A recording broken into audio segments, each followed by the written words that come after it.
Hi, and welcome to this intriguing, mystical, and slightly scary episode of The Gist of It. Let me start with an amazing mantra, Sanskrit mantra from Shiv Puran. Aghorebhyo Taghorabhyo Aghor Ghore Terebhyaha Sarvatah Sharvaha Sarvebhyo Namaste Rudra Rupebhyaha. Literally translated, I bow to the fiercest form of Shiva and also the compassionate and the handsome form of Rudra. Everywhere and always I serve, I bow to all your forms, Lord Shiva. Today we meet Shishir Kumarji, who is a seeker on the left hand path to God, the path of Tantra. He worships the Aghora dimension of Shiva. Aghoris traverse the darkness of ignorance to arrive at light. Everything is inclusive, no duality, no dichotomy of good or evil, or dark or light exists on this path to super consciousness that is embodied by Shiva, Mahadev. Let's know more about this mystical and intriguing world of Tantra from a modern day seeker, Shishir Kumarji. Hi, hello, and welcome everyone. So, I have a very fantastic guest today. I would like to welcome Shishir Kumarji on the show. Hi, Shishirji. Hello, sir. How are you? I'm good. Thank you. So, we have a very exciting episode lined up. First of all, this is the brand new book that we have published, and this is written by Shishir Kumarji. So, two copies. It's doing extremely well. It's titled Agorabhyo Ghorabhyo, Sanskrit, and I would really like you to check this out. It's a fantastic book of 23 stories. Now, the reason I said this is going to be an exciting episode is because we are going to talk about stuff that you might not have heard or seen elsewhere. There are a lot of books, there are a lot of series, a lot of stuff available out there on occult and Indian spiritual mystic traditions, but very few first hand accounts from somebody who speaks very eloquently and you can identify with what Shishirji is saying. So, right away, I would like to start by telling my audience that you started as a paranormal investigator and you did not believe in ghosts and stuff like that. From there, your journey started, and then what happened? Well, I do not believe in ghost. Is a false claim. False claim, I will say, because anybody who is born in India, they will have a ghost story. Somebody in their family knows a ghost, has seen a ghost, or there is a house besides their house that has a ghost. Yeah. So everybody in India believes in ghost. Yeah, we can shun, be brave, and say no, I don't believe in ghosts. But yes, with my profession, because I was a crime reporter, so every day I had to see a lot of dead bodies, and because I was in a Naxal infested area, so I saw gore movies every day. So lynched bodies. So literally with time, I understood that dead bodies are nothing but dead bodies, and so I stopped believing that yes, there can be something more than death. After that, there's nothing. This is what I believe. But then something happened in my life that I will tell in my next book. Interesting. Yeah. So from there, I started to uh, plunge into this world of paranormal to understand what this paranormal is. Are there entities that are here and we cannot see them? And of course, the Western world helped me a lot. I read a lot. I did some course. I started investigating. I started investigating horror places, haunted places. And down the line, I understood, okay, what I understand and what I'm trying to understand is in a very tight frame. All right. So it was like that I am trying to communicate with a ghost with different instrument. But the other way around, I might be talking to some intelligent being around me who is thinking me as of a joke. Understanding, I'm asking, what is your name? And they're laughing, ho, ho, ho, see what he's asking. So there is no clear visibility except the fact that, yes, there is something. That is what Western paranormal can teach you. And then again, there were things like attacks on us when we investigated. So not unlike movies, there are no death threats in paranormal investigation, but yes, you get slapped, you get scratches. So Ah, to avoid that, and the worst attack is on your psychological behavior, right? So you get depressed. So there had to be something that could protect us. So it was spirituality. So hmm, at the end of the day, you come back home to hmm, India and then you learn. First, you try everything, Saint Michael protection and this shielding, that shielding. But at the end of the day, no, it is Indian spirituality that can save you. And once you're saved, the next thing that you will do is you want to help people. hmm, So it is from there that I understood that I will have to be a part of Tantra, understand Tantra. And when you enter into Tantra, you understand Aghor is the the zest of everything. hmm, The purest form of our religion is Aghor. So our hmm. book is named Aghorabhyo Ghorabhyo. The actual Sanskrit verse is Aghorabhyo Atha Ghorabhyo. So what is dark is light, what is light is dark. So Right. until you understand darkness, you cannot understand light. Until you understand light, you cannot understand dark. So there needs to be a balance. The yin yang theory of Chinese feng shui. Yeah, it's very interesting. I have been. I, you rightly said that in the Western mystical traditions of paranormal, there is some nomenclature and classification like Beelzebub, Lucifer, Belial, Mammon. These are the names of the devils that we've heard in various scriptures. But based on my understanding and discussions with you, that we have a very comprehensive system of nomenclatures of different entities beyond Yeah. human body. So this is where the next question comes from, because a lot of people who will be watching this episode, a lot of people internationally and even Indians, my understanding started with the book which I know you don't like very much, The Left Hand Path to God by Robert Soboda. And funnily enough, it is one of the highest selling books of all time for last 3 decades. And I know why it is the highest selling book, because it introduced this Indian system of nomenclature and Indian system of occult Yep. and mysticism. But that's it. It just introduces, it tells you, okay, this is it, this is this, and this is this. Mhm. So a lot of Western people would like to understand, what is this system? If there is this properly, written and documented in our ancient texts, what is this system of nomenclature of different entities, which normally we call ghosts? We just say ghost, bhoot, or pret. See, see, what is the plus point of Sanatan Dharma is that Sanatan Dharma got a lot of time to research, Yeah. right?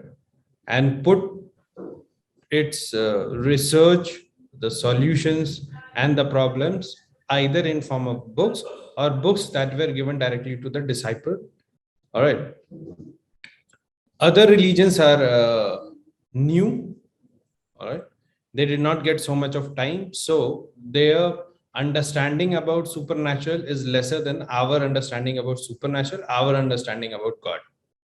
All right. We have a broader, because any religion will say we have 4 Vedas and 4 lines that says it all. All religions sum up in 4 lines of Vedas. All right. With this, we also have a fair understanding of the aliens. What is an alien?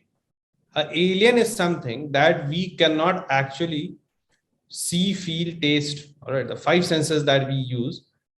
If those 5 senses cannot detect a life form, so that is an alien. Alien is not necessarily something coming on a UFO. Mm. All right. So even if you read the Western ufologists, they will tell that not now, but some 10,000 years back, some say 2,000 years back, there were aliens who lived on this earth. All right. So what is the beauty of Sanatan Dharma? Whatever timeline they are talking about, aliens lived on earth, we, the Hindus, lived on this earth then also.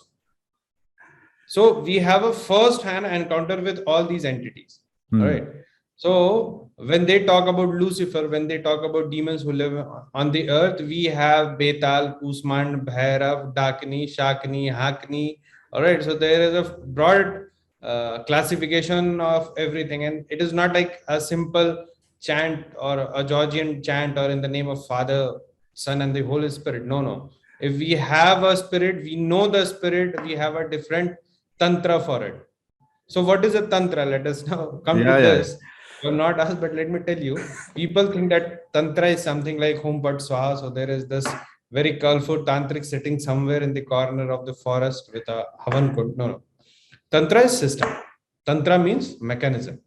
So even if you pray to goddess or you pray to a god, so you should know how will your words reach God.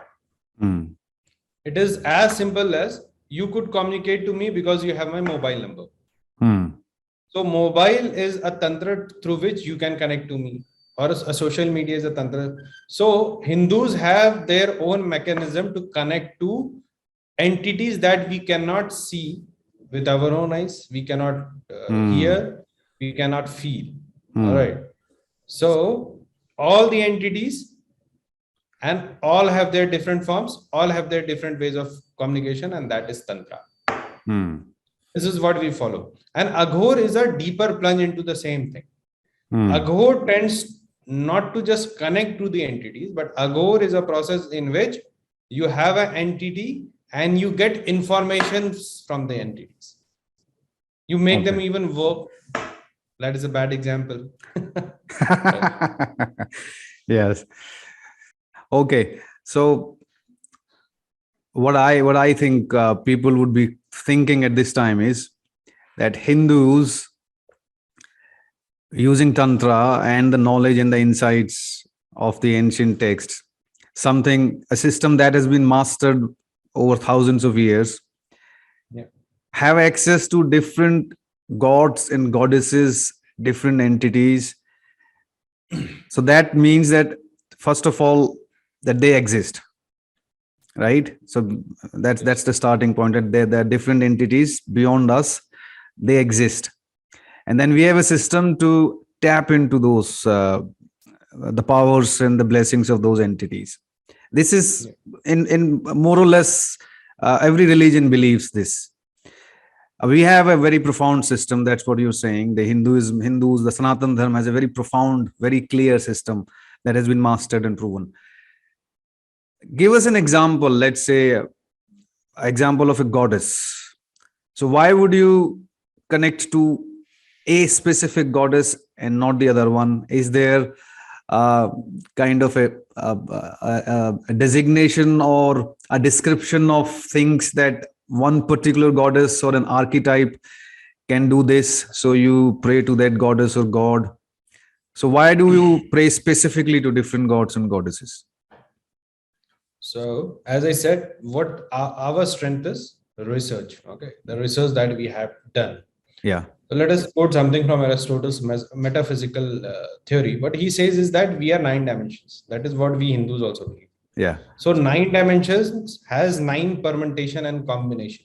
Mm. All right, and we stay in a 3-dimensional universe. All right, and so there are universes that are parallel to us. Like I had quoted this example earlier when we had a talk, that for a flying bee, there's nothing like a moving tortoise. It is because of the difference in the shutter speed. And for a tortoise, there's nothing like a flying bee because it flies so fast that a tortoise cannot see it.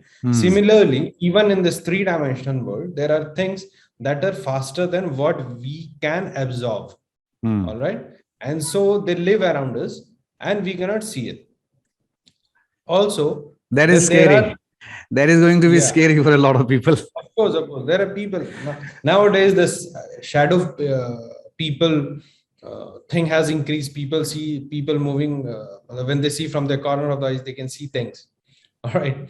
So then there are different dimensions around us, and these dimensions can be crossed over, not using a UFO, but if you are enlightened enough, you know how to cross this dimensions and you can see things around. All right. So there are entities that have their consciousness higher than us. When we say consciousness, what is it? So there is this Moola mantra, Shunya Shunya Mahashunya Shunya Meg Omkar. So like our cover page has this Mahashunya. Yeah. So this is the ultimate goal of everything. All right. So when we say Mahadev, so Mahadev is Mahashunya. All right. There's no intelligence, there's no consciousness, there's nothing. Because he's absolute, everything is inside him. So he cannot feel anything outside of him. Then comes Mahamaya. And Mahamaya creates the whole illusion so that you understand this Mahashunya. All right. She creates the world. You come out of that Mahashunya, and your journey or ultimate goal is to finally go and merge into the Mahashunya. All right. So how do you enter Mahashunya? You enter Mahashunya when you know the Mahashunya.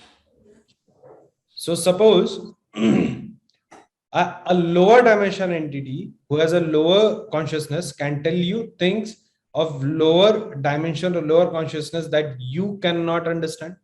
And a higher dimension entity can tell you things that are beyond your reach. All right. And with this, you know a roadmap that where you need to go. All right. So our dharma again came up with different entities from different dimensions that has the capacity to introduce you to the more conscious or lesser conscious world around you. All right.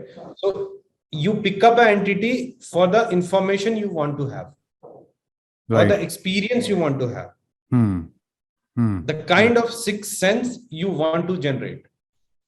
But that is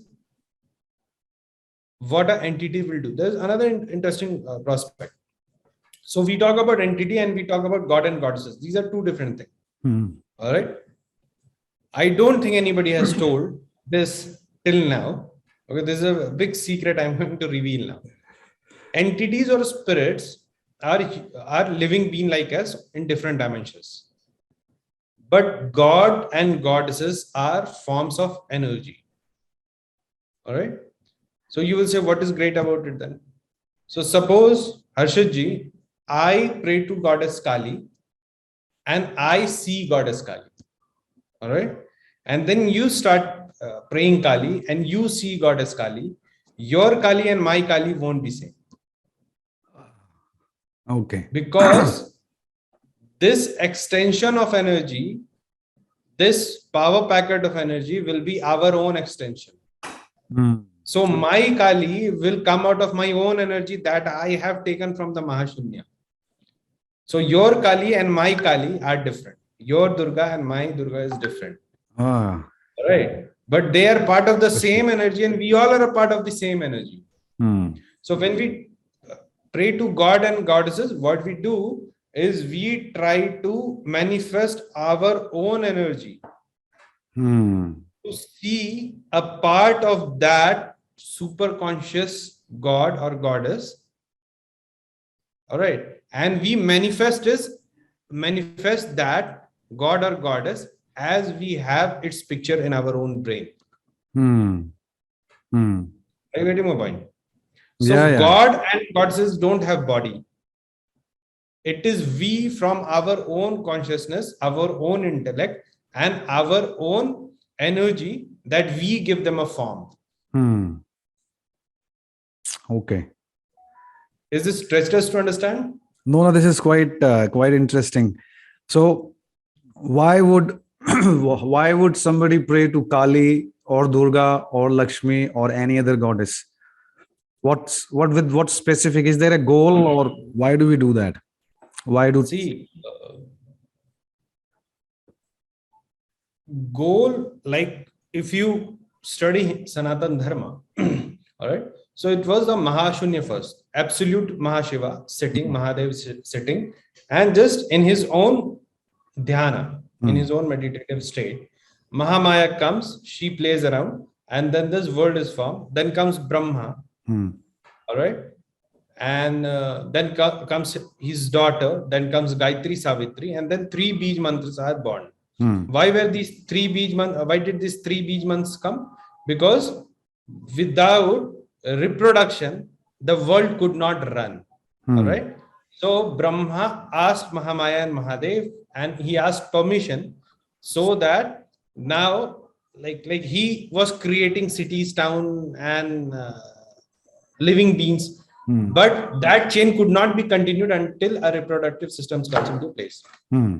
So he asked for a permission. Then three Bij Akshar came. Hmm. Am, Bhrim, Klim. Hmm. All right.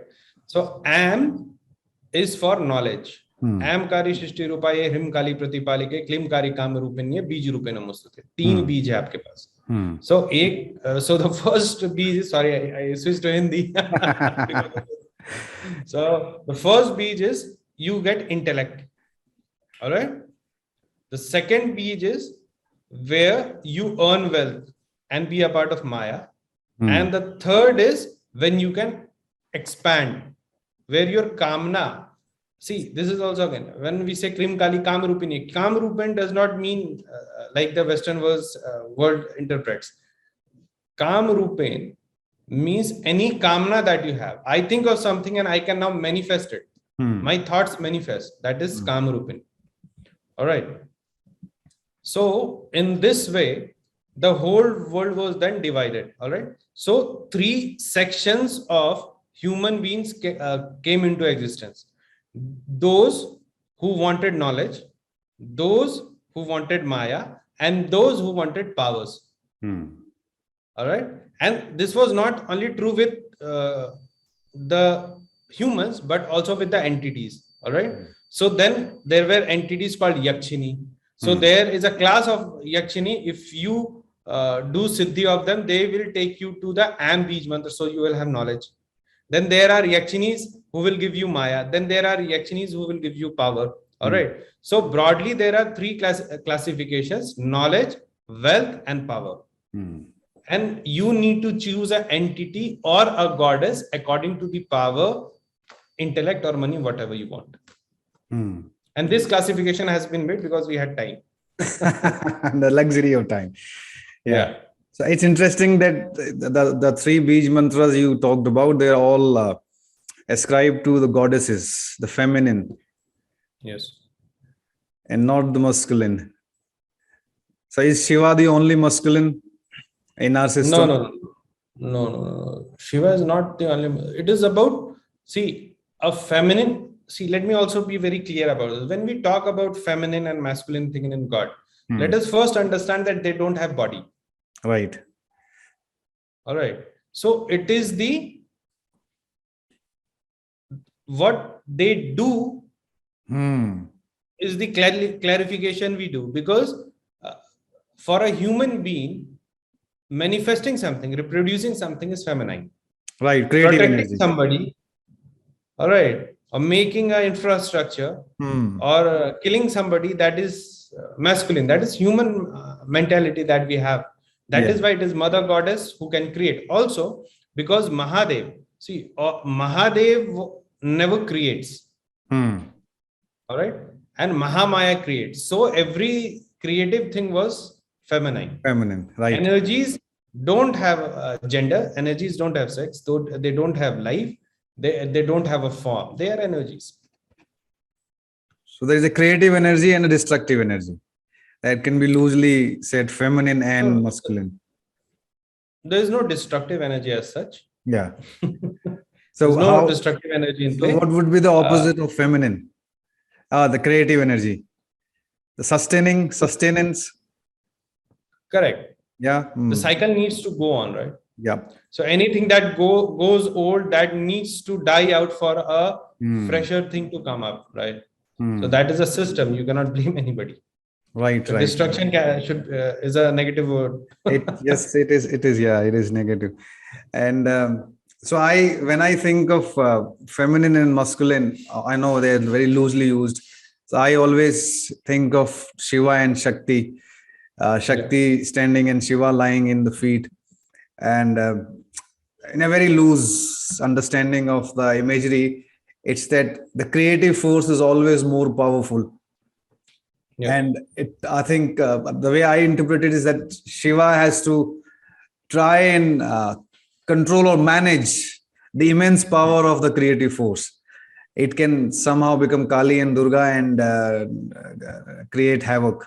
So it's very interesting mythological interpretation. But what you're talking about is that these are not things hidden and restricted only to books. You are a practitioner and you have experienced and you experience and you help other people experience this. So Yeah. it's not I also help people. it's not just mythology. That's one thing that Yeah. I get from you. So that is the beauty of Aghora. It says until you see an entity, you should not believe it. So Right. suppose you are like chanting Bhairava and you don't see Bhairava until and unless the day you see him is the day you start believing him. Right. So they give you a whole process. Actually, they give you the phone number. So this is the phone number you can contact.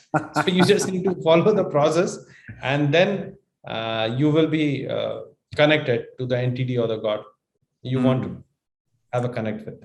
Sounds really good because I think a lot of people gonna ask this question. So how does what we've been talking about, how can this help an ordinary non-religious person who wants to better his or her life?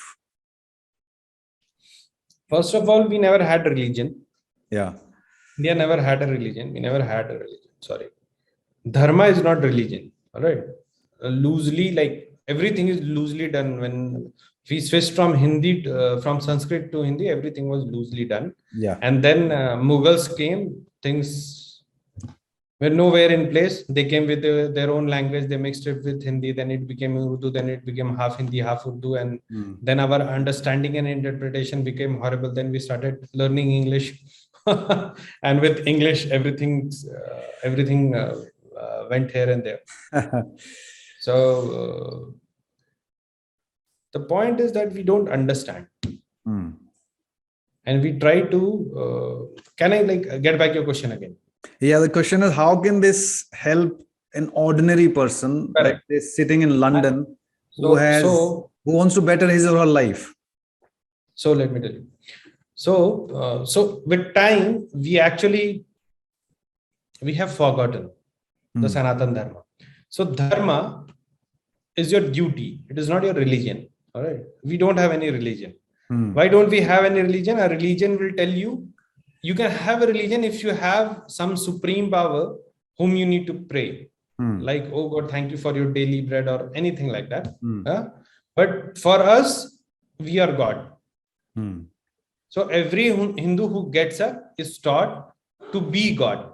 By doing meditation, by doing dhyan, by doing yoga, you are taught to be God. Aham Brahmasmi, main hi Brahma hu. And before that, there are stages where it is like, I am what you are. All right. So there are practices. So we don't have a religion, we have a duty. Duty to whom? Duty to ourselves. So anybody who is a non-religious is a Sanatani. All right. Because anybody who is a non-religious is somebody who believes on oneself. All right. I believe on myself. So if I believe on myself, I will give time to understand who I am.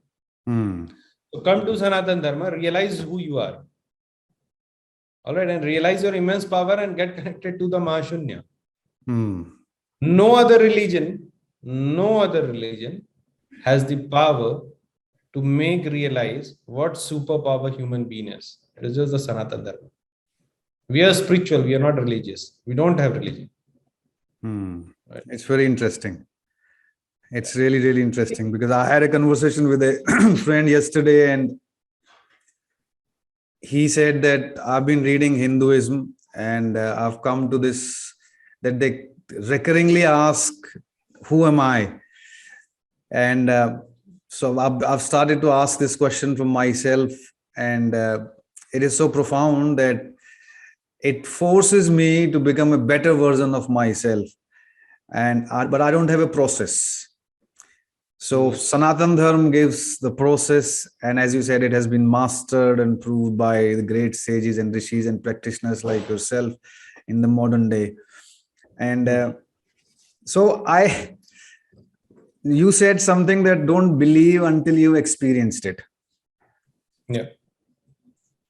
So in that aspect, I am a non-believer. Okay. But I am very Um, Theoretically, I'm very much sold to the idea, and I have never experienced anything that you might call paranormal or not normal, but I've experienced the power of the self.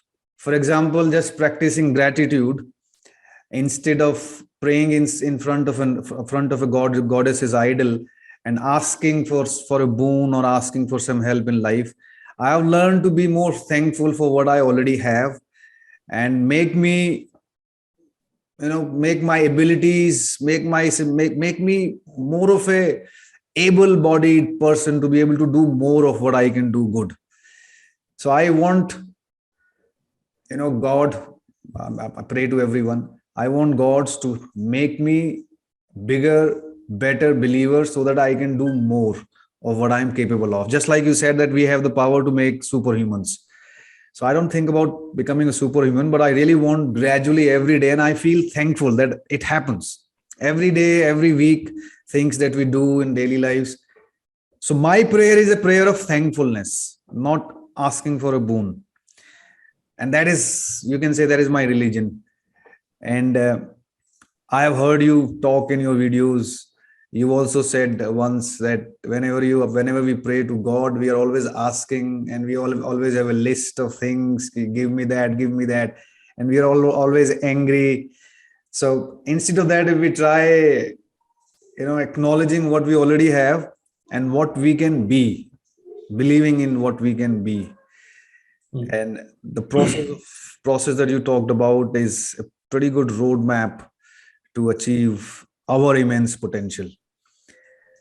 So it's the reason I shared my long monologue is because a lot of people, when they hear about Aghora and Tantra, and it's an interesting question coming, that they feel it's just acquiring quick powers or quick siddhis and getting things done for the material pleasure. You're talking about a higher spiritual purpose, and there is a difference. A lot of people are only stuck in the first part, that okay, I don't believe it, but okay, let me try. If it happens, I get some powers, I will make my life better. Okay, I can help some people. But you're talking about, it is entirely about us, entirely about me. The whole exercise, the whole spiritual journey is to take me from A to Z. And this is a huge paradigm shift. A lot of Western people I will answer you one by never one get now. to hear this. I'm sorry, it's First a thing long monologue. all right. So the first thing that you talked about is like praying to idols. It is better to like help people and practicing gratitude. No. These are two very different things. Yeah. Being a Hindu, this is something that needs to be stopped. All right. It is like, suppose your son goes to school, all right, and then he lives at his house, all right. So you cannot make your son sit at home on a bench and desk and then write. All right. And you will say, no, son, you need to sleep on bench and desk because it is how it happens at school. So spirituality and material world cannot be merged. Okay. What you do in material world is just to make yourself feel good. See, I tell you one thing. I'll come back to idol worship, but I'm telling you one thing. As I mentioned, that there is a balance of dark and light. All right. You cannot be 100% good. Whatever you do, there will be a balance of good and bad in your life. Now, suppose we took out a book called Agarodbyo Gorebyo. All right. A lot of people will learn from it. So we are like good people. At least he wrote something that we can understand. All right. And then there are people who will say, oh, he has written so bad, I would have written better. For them, we are bad. Writing a book. So anything you do, suppose a doctor is treating somebody, all right, and the whole family is praying, oh, this person should be saved. But that person has given a lot of money to somebody, a bad example. and that person is praying, oh my God, he should die. I will not have to give that money. So the doctor saved life. He becomes God for one person, but the person who was praying he should die, for him, doctor is bad. So it is just a matter of perspective. All right. Material world should have three rules. First is you should be responsible for yourself. All right. Second thing is that when you are responsible for yourself, that means that if I need a glass of water, I will not ask somebody else to give me a glass of water. Understand? So my needs, I need to fulfill. That is one thing. Second thing, if I have done something, I cannot put it on somebody else's head. And third is, I have my own free will. You cannot force somebody to do something. If you follow these three rules, material world is sorted. After that, you just need to see what is good for you, nothing else. All right. Then whatever you do, like you give food to poor, that is your own karma. You feel good when you give food to somebody, but the point is, even if you don't give food to a poor person, he will not die. Somebody will give him food. God has arranged everything. You were given that thought that you should give food. That is why you are going and giving it. Okay. Now let us come to idol worship. So this is a very strange thing that is developing in our country, or in the younger generation also, that people feel that why don't we help poor people instead of going to the temple. All right. See, temple and idol are a part of Shilpa Shastra. All right. It is a Shastra called Shilpa Shastra. So now any person starts making idol, but the older ones, they were made according to the Shilpa Shastra, and each of them are made in form of a yantra. So when you see goddess Kali idol, which foot has to be forward, which foot will be back, where should be it placed on Shiv's statue, all right, which hand should be in Sanghar Mudra, which hand should be blessing, everything is very specified. So it was made in form of yantra. All right. So there is yantra, there are mantra going on, that the whole temple premises becomes a yantra. So when you go there, you can actually evolve yourself much better. All right. See these photos. Okay. Like the photo that I have in the background, that is Bhairavji from the temple. All right. So photos and paintings. Okay. We never had photos and temples paintings. It is since a century that we are having it. Before that, there were pindis like we have in Vaishno Devi, or we have yantras. All right. So any religious person cannot merge spirituality with the material world. All right. Spirituality needs to be practiced in a different way if you want to grow spiritually. And your material world can be better. You can cut some of your karma by doing some good to somebody. A person who is begging in the street is because of his or her past life karma. Giving him a one-time meal cannot save him from his karma. This is his life. All right. So spirituality and the material world, they need to be practiced very differently. So Harshit ji, please start praying. Okay. Praying means, yeah, in Hindu religion, again, praying is not like, oh God, give us our daily bread. Sorry, I'm why I'm always quoting Christian prayer is because I have read in a school. Okay. That belong to the missionaries. So I have more their verses than you were trained in Bible. You were trained in Bible before. Yeah, kind of. When I did my paranormal research, I was also certified. I can even perform marriage and all. Okay. and exorcism. Yeah. Exorcism also. Yeah, I'm certified for that. So in our religion, we don't ask God and goddesses for things. It is like if you pray to Durga, it is Durga, Durga, Tishamni, Durga, Padini, Vani, Durgam, Chedni, Durga, Shandi, Durga, Nashni, Durga, Dhani, Durga, Nihanti, Durga, Pahadurgam, Nyanda. So it is about, we are just praising our goddess. Yeah. some maybe 2 or 3 of the out of hundreds of verses you will find like Rupam Dehim, Jayam Dehi, Yasho Dehi, Dasho Jahi. All right, in the whole Durga Shapshati, this is the only place where you will see that a person can ask goddess. Right. Rest of the places, it is about we are like praying to goddess. You talk about Vishnu Sahasranam, it is his praise. Yeah. All right, Yeah. you talk about Lakshmi Shrot, and then we also ask for forgiveness because we are human, we have our own limit. So our prayer is more of hymns and glories and asking for forgiveness for whatever wrong we are doing in the material world. All right.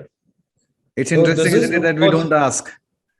We we don't don't ask. we don't ask. We don't Yeah, ask for forgiveness. Instead, we go and give roti.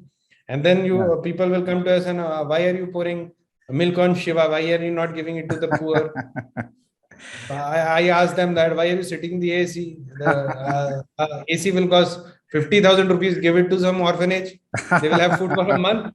You cannot do that for 1 liter of milk. You will talk religion with me. So Yeah. this is something Interesting. that we need to understand. And when we talk about better life, so better life is not just praying. I again tell you that Sanatan Dharma is your ancient duty. It is not Sanatan ancient religion. It is ancient duty. In this ancient duty for yourself, you are taught to get up in the morning. You are asked to do Surya Namaskar. You have got so many poses of yoga. You are taught how to control your breath. You need to understand your breath. You need to understand which nostril your breath is flowing. And then you have been told if it is flowing through Chandra Nadi, the left, then these are the works you can do. If it is flowing through right, these are the works you can do. If it is flowing through both, these are the works you can do. We are so specific. Yeah. But we don't practice. And then we say, what is in our religion? We have sati system. We have gungat. No, we never had that. There's no sati system. There's no gungat in our religion. It is Mughals. Yeah, the political distortion has happened. Yes, that is something different. But that brings me to an interesting just thing. a joke. Like I was sitting with some people and I just said, tell me who can like feel their breath. Yeah. You just need to put your hand farther, and the more you can feel your breath, just tell me. So everybody was very happy. Somebody said, from 1 feet, I can feel my breath. Somebody was, I can feel, and he was very feeling very bad. I can feel my breath up to here only. Then I told them the person who can feel breath farther is more sick. Yeah. All right. So you should not feel your breath more than your lips. Your breath should not come down lower than your lips. I'm okay. It should be controlled up to here. Yeah. All right. So, I'm all right. Yeah. So that is the reason we don't know our religion. We don't know Sanatana Dharma, and then we like go on bashing people that why do you follow this? Why do you follow that? Yeah. Do not go to the temples. All right. Let us understand this beautiful religion. It will help you a lot. It's just ignorance. That brings me to one of the most ignorant and stupid phrase and stupid understanding of Tantra in the West. The idea of tantric sex. Most people, even I know a lot of people in India, when they think of Tantra, they have only heard of a phrase called tantric sex. So why has it got distorted? There must have been some reason behind it. And what do you think of it? See, there is no reason behind it. There's no tantric sex in India, thankfully, because from however religious ignorant our children will be, they won't be that ignorant. So the Western world, sadly,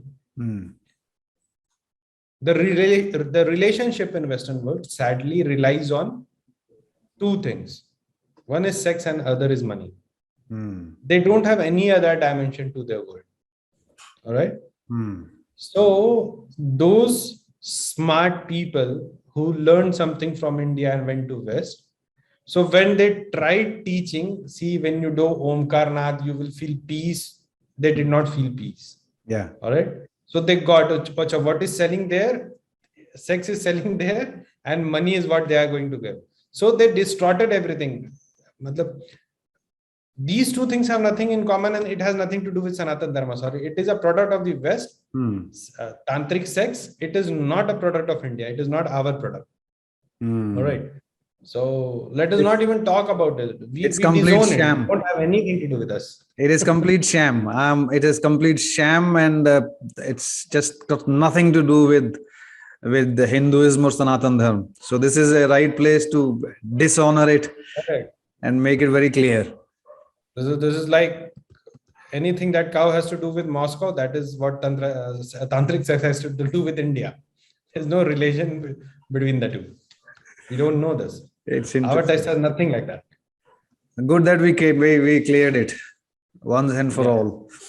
And okay, so we've covered a lot of ground, lot of stuff we've talked about.